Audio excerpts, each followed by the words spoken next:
اتوار کے روز جماعت اسلامی کی جانب سے ملک میں بڑھتی ہوئی مہنگائی، بجلی اور پٹرول کی قیمتوں میں اضافے، کرپشن، بے روزگاری، سرکاری اداروں میں میرٹ کی پامالی، اشرافیہ کی مراعات اور IMF کے قرضوں کا بوجھ غریب عوام کے کندھوں پر ڈالنے کے خلاف لاہور اور پشاور کے بعد کوئٹہ کے گورنر ہاؤس کے سامنے بھی احتجاجی دھرنا دیا گیا۔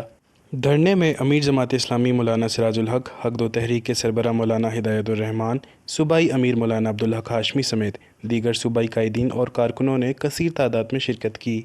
پارٹی عہدیداروں کے ساتھ ساتھ کوئٹہ کی عوام نے بھی دھرنے میں بھرپور شرکت کی۔ اس موقع پر بچوں نے بھی پلے کارڈز اٹھا رکھے تھے جن پر عوامی مسائل کے پیش نظر تحریریں درج تھیں۔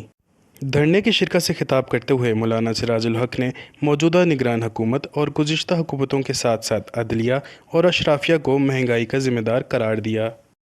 ہمارے ماہرین نے ہمیں بتایا ہے کہ پاکستان میں 5 روپے فی یونٹ بجلی بن سکتی ہے، قوم کو مل سکتی ہے، لیکن آپ کے ظالم حکمرانوں نے ایسے معاہدے کیے ہیں جس کے نتیجے میں آج آپ کو بجلی کا 1 یونٹ 56 روپے پر ملتا ہے۔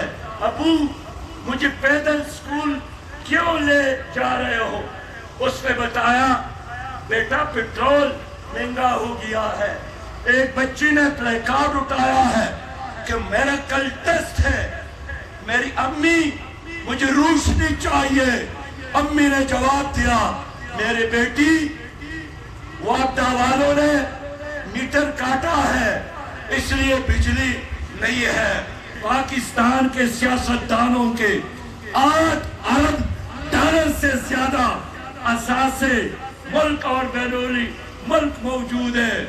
میں اس لیے چاہتا ہوں کہ ان چوروں اور لٹیروں کے اثاثوں کو بیچ کر پاکستان کے قرض ادا کیا جائے اور ان کی چوری اور لوٹ مار کا بوجھ مجھ پر اور میری قوم پر نہ ڈالا جائے۔ مولانا سراج الحق کا مزید کہنا تھا کہ 25 کروڑ پاکستانیوں کے لیے آج گھر چلانا مشکل ہو چکا ہے۔ عام آدمی بجلی، گیس اور پانی کے بل کیسے ادا کرے؟ دالیں ایسی مہنگی ہو چکی ہیں جیسے یہ پاکستان میں پیدا ہی نہیں ہوتی بلکہ انہیں چاند سے لایا جاتا ہے۔